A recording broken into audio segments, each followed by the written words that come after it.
So what is land banking, you might ask? Well, picture the area where you grew up, maybe 10, 20 years ago, and what it looks like today.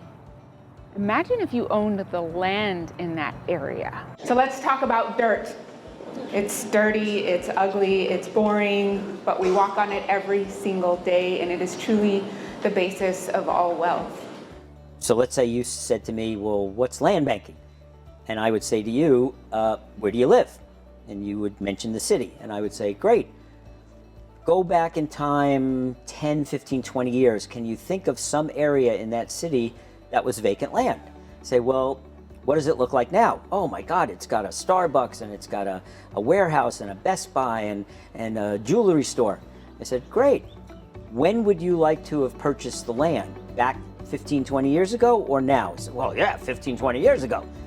And then you would have sold it so that they could build all these buildings, right? Well, yeah, I would have made a fortune. I said, that's what land banking is. I have two pictures of Dublin from 1999 and 2009. And it shows 1999, dirt.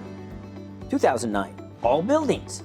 That's what land banking is. And when explained that way, most people get it very quickly. Let's take this land behind me, for example. Imagine if you could have purchased it for $10,000 per acre. And then 10 years later, it's worth $100,000 per acre. And maybe 10 years after that, it's worth $1 million per acre.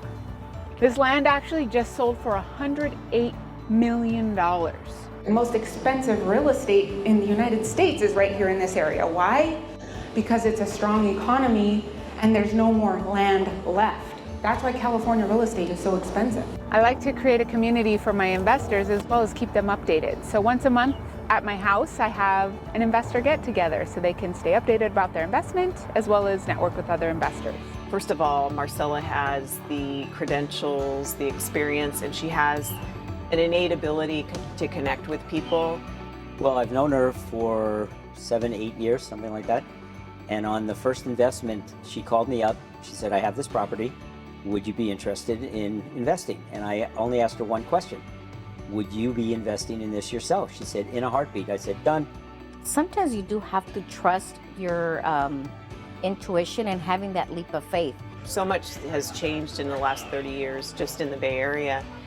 I was really never anxious about making that type of decision because it just made sense.